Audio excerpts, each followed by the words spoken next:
Hi friends, అందరికీ నమస్కారం అండి. ఇందిరమ్మ ఇళ్ళకి సంబంధించి ఎదురు చూస్తున్న వారందరికీ గుడ్ న్యూస్ రావడం జరిగిందండి. సో ముందుగా ఎవరికి ఇస్తారు ఏంటనే దానిపైన కూడా అదేవిధంగా ఫేజ్ 2 ఇప్పుడు మొదటి విడత అయిపోయింది. ఇప్పుడు రెండో విడత కోసం ఎదురు చూస్తున్నారు కదా.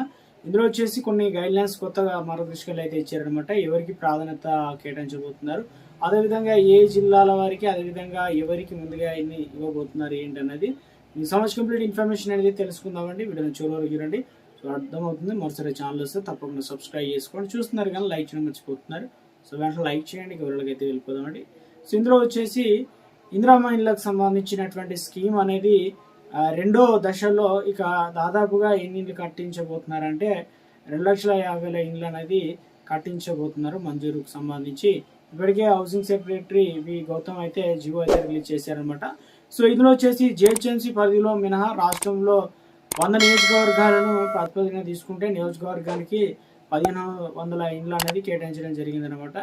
దాదాపు ఇండ్ల చొప్పున దాదాపు 1.5 అంటే 1,50,000 ఇండ్లు అనేది ఇక అలాగే స్లాబులు వేసుకునేందుకు నియోజకవర్గానికి 500 ఇండ్లు కేటాయించారు. అదేవిధంగా ఇండ్ల చొప్పున అదేవిధంగా మరొక 50,000 ఇండ్లు అనేది ప్రభుత్వం కేటాయించింది. ఈ రకంగా నియోజకవర్గానికి అంటే ప్రతి నియోజకవర్గానికి 2,000 ఇండ్ల చొప్పున 2 లక్షల ఇండ్లు అనేది మంజూరు చేయడం అయితే జరిగిందనమాట.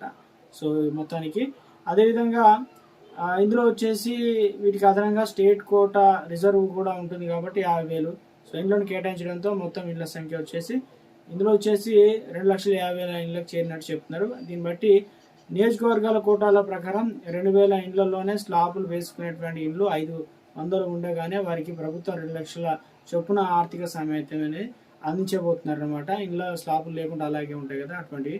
రెండో దశలో ఇంపార్టెంట్ ఎవరికంటే ముఖ్యంగా ప్రాధాన్యత పూరి గుడిసెలో ఉన్న వారికి టాప్ ప్రియారిటీ ఇస్తామని చెప్పేసి సర్వేలో అర్హులైన పేదలందరికీ దాదాపు 15,000 మంది ఉంటారు. వారికి అయితే మొదటి ప్రాధాన్యత కేటాయిస్తామని చెప్తున్నారు.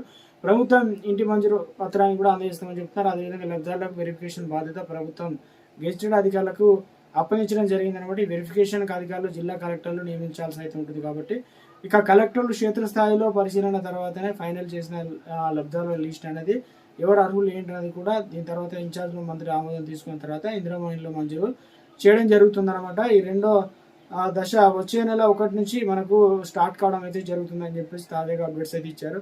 ఇందిరమ్మ ఇళ్ళకి సంబంధించి అప్డేట్ అనేది ఇవ్వడం జరిగిందండి. ఇక పల్లెగూటికి పండుగ వచ్చిందనమాట చెప్తున్నారు. ఏంటంటే రాష్ట్ర వ్యాప్తంగా కూడా అధికారంలోకి వచ్చినటువంటి కాంగ్రెస్ ప్రభుత్వం మొదటి విడతలో భాగంగా విజయవంతంగా పట్టాలు ఇవ్వడం, అదేవిధంగా కొన్ని చోట్ల ఇప్పటికే గృహప్రవేశాలు ఇవన్నీ కూడా సిద్ధం చేస్తున్నారు. ఒక ఇంటికి ఖరీదు ఖర్చు కావచ్చు 5 లక్షల రూపాయల వరకు అయితే ఆర్థిక సాయం అయితే అందజేస్తున్నారు కదా. ఈ పథకానికి సంబంధించి ఇక ఇప్పటికే చాలా చోట్ల అయితే ఆ ఇల్లు కట్టడం అయితే జరిగిందని చెప్పేసి చెప్తున్నారు అనమాట.